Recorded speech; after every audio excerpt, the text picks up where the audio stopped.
Good morning, and welcome to another edition of Joe on the Job Site. Today we have a guest with us. His name is Bob Lurvey. He and I have worked for many years over our history, and he's completed a lot of projects. He got some specialized skills that he's worked on and some challenging skills that he's worked on.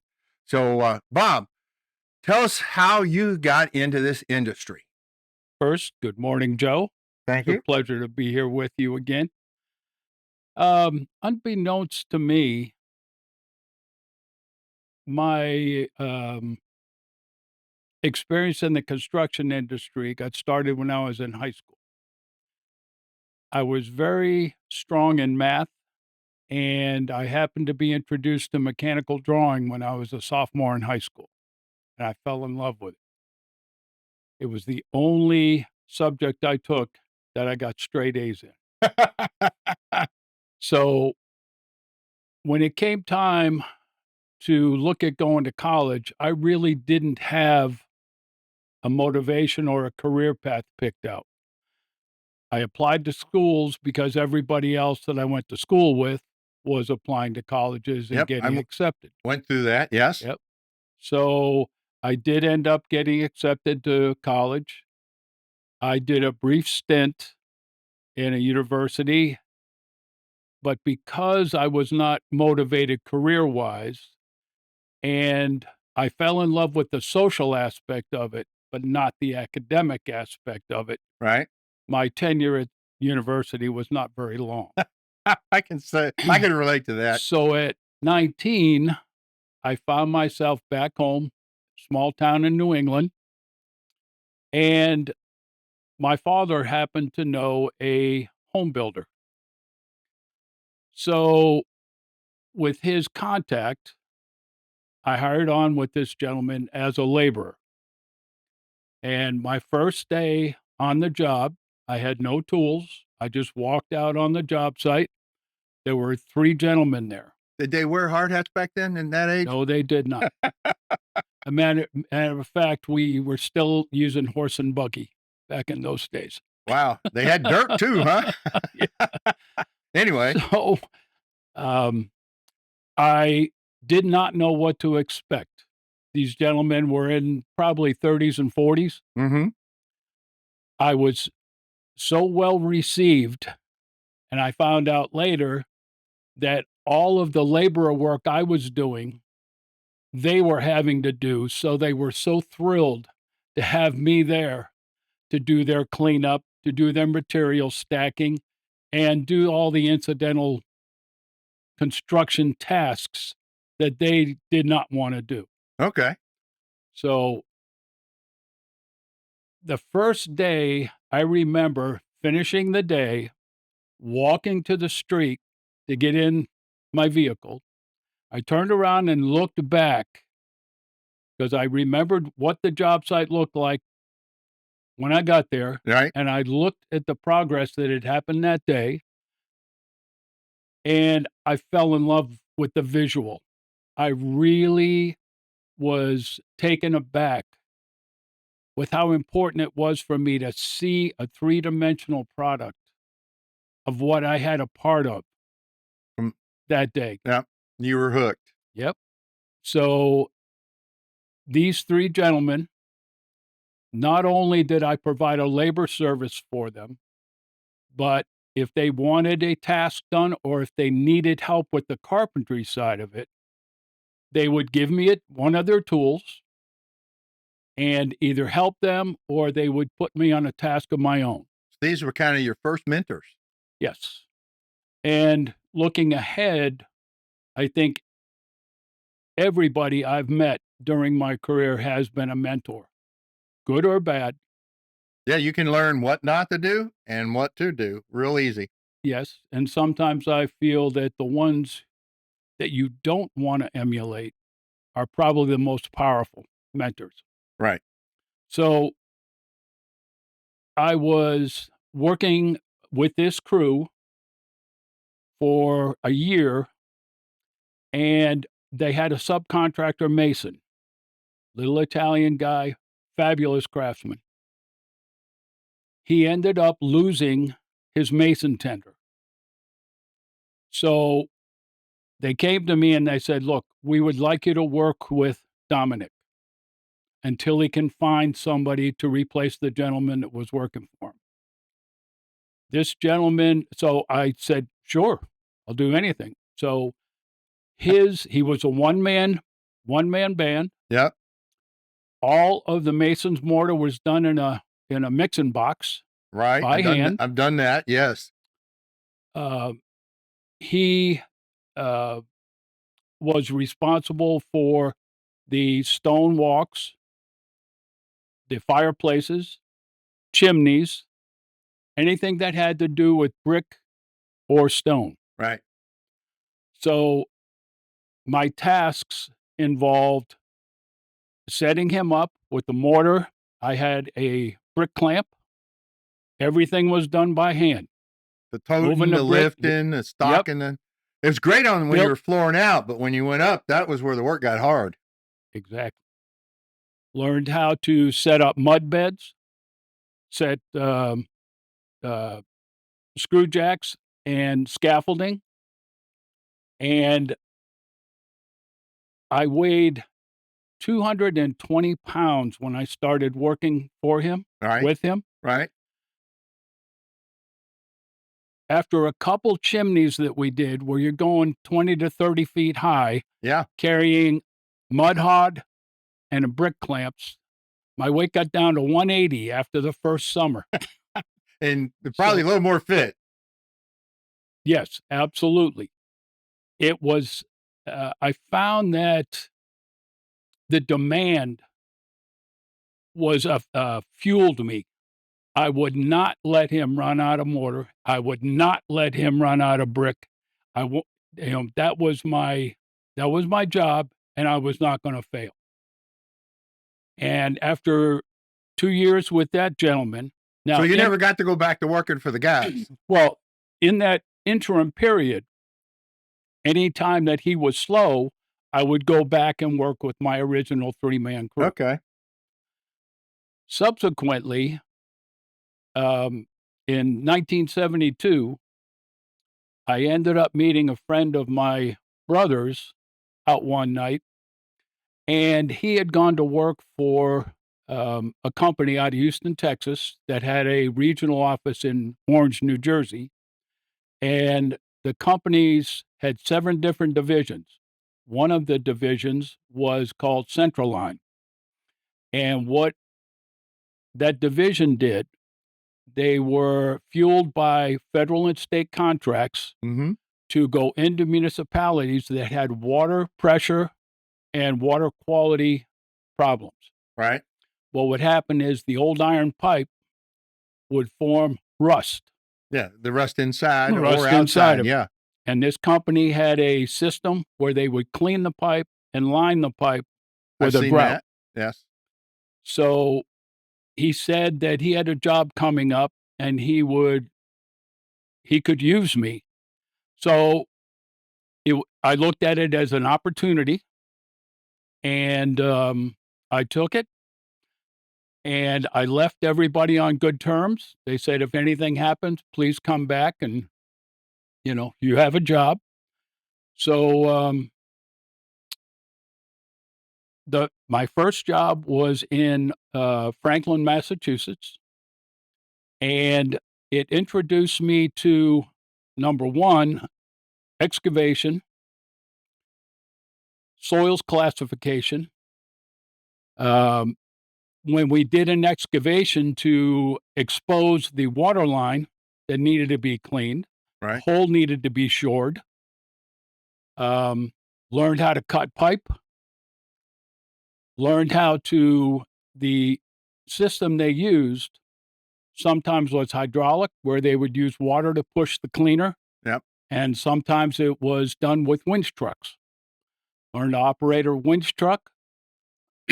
Learned how to use the cleaning equipment. Then when they lined the pipe, they used 2-inch pump hose. It fed a lining machine that had a conical trowel on the back, and that's how the pipe was lined, with Wow. grout. So So we had to lay out all the hose. We had to, as the hose was coming out, you had to make sure nothing got kinked. Everything was laid down properly, and so that the grout could flow through it. Then you had to clean it up. And then once all that cleaning process was done, there were segments of the water main that usually we do anywhere from 300, 400 feet at a time. So then the whole process would be reversed.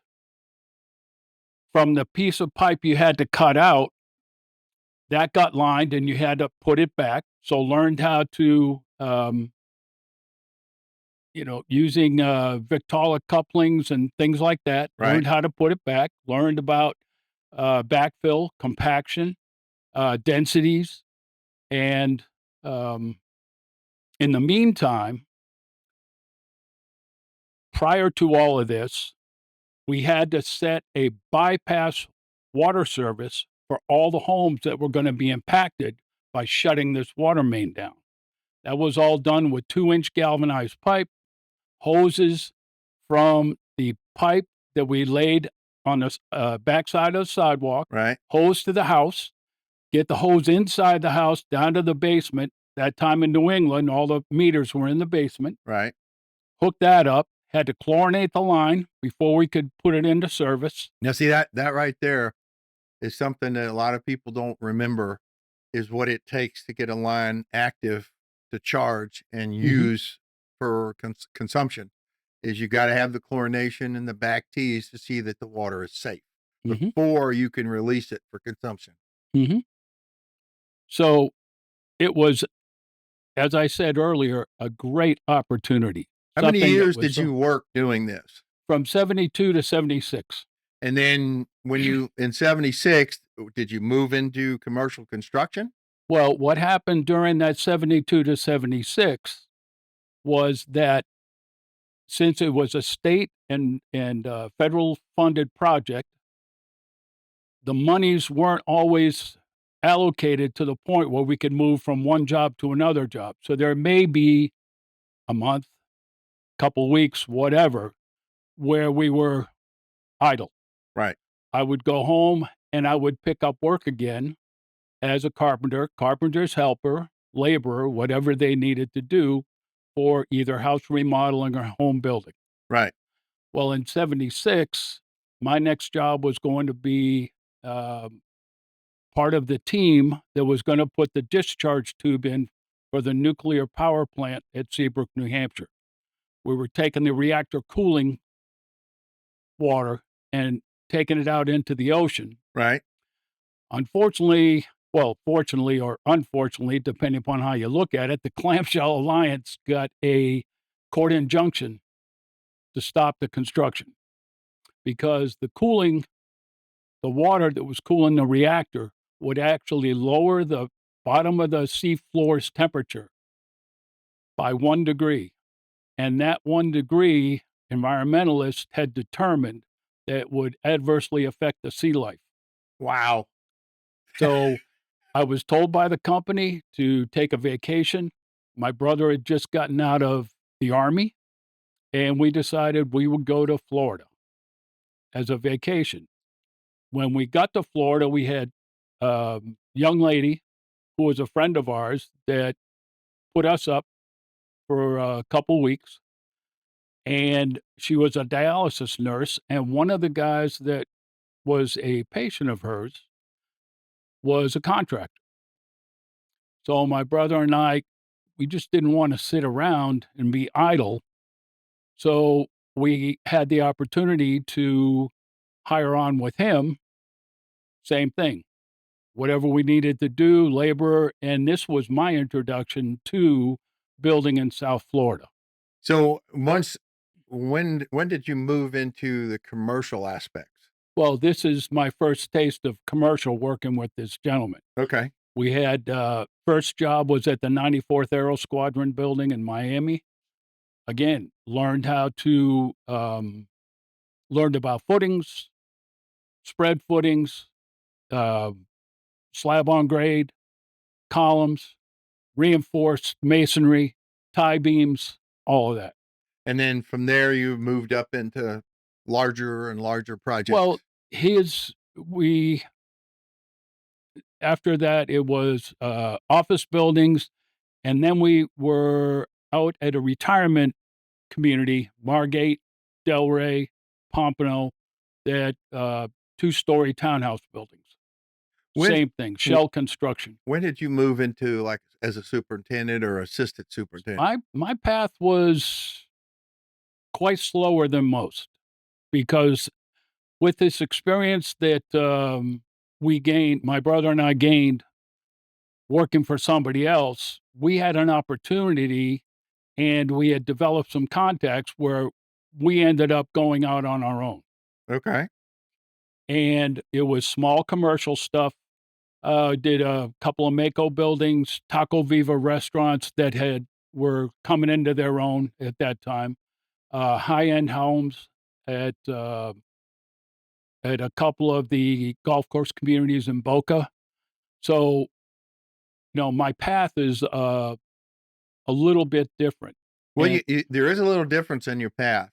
You've came up through a lot of different skill levels, but if you and your brother were running the company, you were already supervising as a superintendent, so to speak, however you want to look yeah, at it, because you had to run both the cost, the project, and the people yeah. Well, I bid the work and the as bidding. well. So you got some good scope training too there. Yes, yeah. And I think um, again, regardless of the size, they're the same. Just like you said, the same activities involved. Right. And I was very fortunate that my relationship with my brother and we had another friend that was, but the problem was we could not really grow.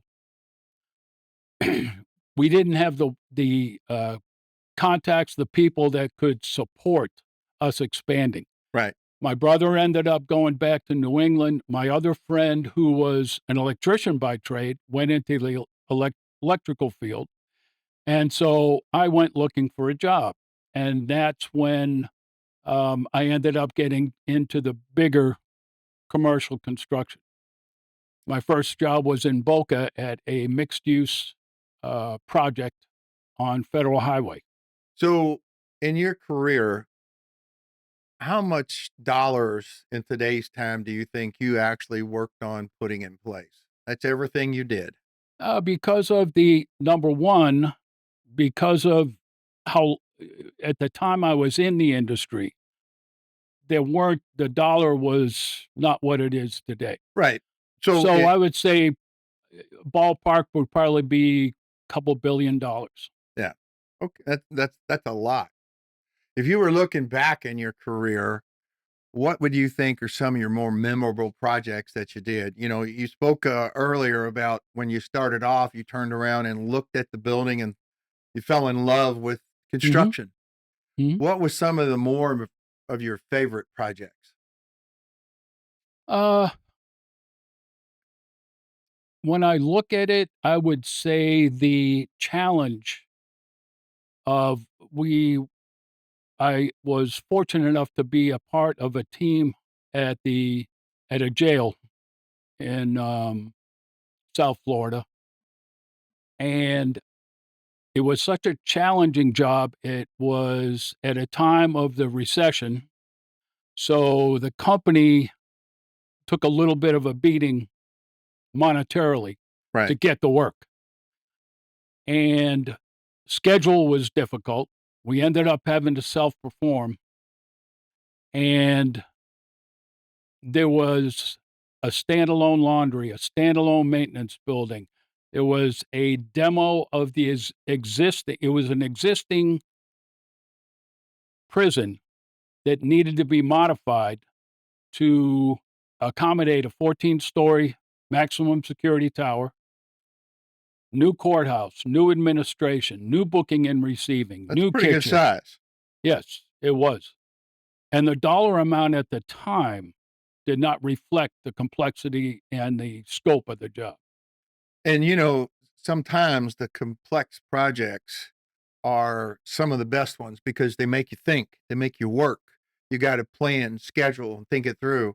And a lot of superintendents, they look at a project, and I've seen it in general superintendents as I've come up. They can look at it and envision, and they already have it in their mind how they're going to get the project done. And it's just putting it out into the field to lead them and guide them.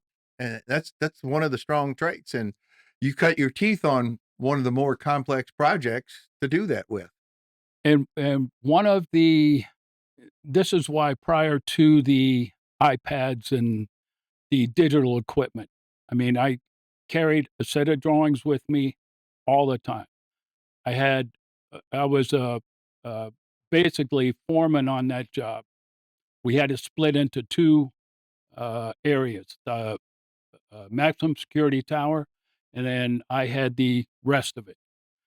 And my experience that I had gotten with using a transit, um, some equipment training, things like that, really paid dividends. Yeah. So it brings me to when you talk about planning and so on and so forth. I mean, I really believed I knew that job like the back of my hand, but I did carry the drawings in the event because it was always could have been an electrician, could have been a plumber, could have been a mason who had a question. So I always had the plans with me so I could refer to them. And one of my not so, how should I say it, shining moments, I was walking around the building one morning and I looked up and we had what they called connectors. They had from the minimum security area to the administrative area and then subsequently to the maximum security tower. And we had a little vestibule, and the elevation of the roof of the vestibule was supposed to be a certain height. Well, I had given direction, and it ended up being a little higher than it was supposed to be. I've done that. I've done that. The embeds are off. Yes. But the one thing when you look at what, what you need to do as a leader, lead man, foreman, superintendent, you made a mistake. How you gonna fix it? You know, and that's key. That separates the craftsmen from the mechanics and the teams in the project. You're going to make a mistake. You're not working if you don't make a mistake. What's really key is how you work yourself to correct the issue. I Mhm, did the same thing. I put truss embeds in 6 inches too low. And I had to call the engineer and tell him about my mistake and say, what can I do? mhm, And he said, look, we're going to do this. Write me an RFI, draw this on it, and send it to me, and I'll okay it. And I said, good. We're pretty secure with that. And he said, yeah. So I took that sketch, put it on the RFI, sent it over to him, called him that night. He said, you're good. I'm going to sign it and send it back. And in the meantime, I'd already released those connection corrections to the structural guy, signed him to go do the work so we didn't lose any more time on making the picks. mhm. That's Well that's pretty tough. well, I was Admitting the mistake is a sign of true leadership for a lot of people, and they don't always have that. well, one of the fortunate things, we had a cutting contractor on the job full-time to support the demo Now, and cutting for concrete or concrete cutting. okay, So, my first call was to the concrete cutting foreman. I got him up there, showed him what happened. I said, "How much is it gonna cost to fix it?" Next, I got the block mason up there. "Okay, we gotta take this block down, and what's that gonna take?" And then I talked to our because we were self-performing, so I right. figured out edge form, rebar, concrete. So within 45 minutes, I knew I had a dollar amount in my head, tucked my tail between my legs, went in to see the project executive in the trailer. That was a tough I said, "I discussion, need to wasn't it? talk to you." And he says, "What is it?" Because he knew it wasn't good. So I said, "This is what happened. This is what it's going to take to fix it. This is how much time it's going to take, and this is how many dollars. He Well, looked at me I'm waiting to and hear the reaction. he said, "Well, I'm not happy, but get it done." Yeah. So that if something to take away is you never, like you said, you don't run from your mistake. And number 2 is you don't hide anything. No, they'll always bite you harder. Yep. So the communication is so all in all, worked out well, except I did take a little bit of ribbing from my crew. Yeah, they probably had fun with that for a while. But you stop and Oh, think about it from all of the things that you've gone through, from starting to up to blending into the industry as a superintendent and the jobs you've been on. You know, you've learned, you've seen things. And as you get through the craft, you picked up skills, you made mistakes, and you knew how not to make them again. mhm, And that's key element in a superintendent. And when you have that kind of time and training in the field, it develops your mindset. You know, everybody comes up different ways through the fields. Yours was quite interesting, from sweeping the floor to pipe work to civil work to building your own to going to work for a company.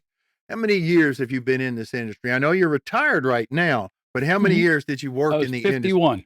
51 years. Yes.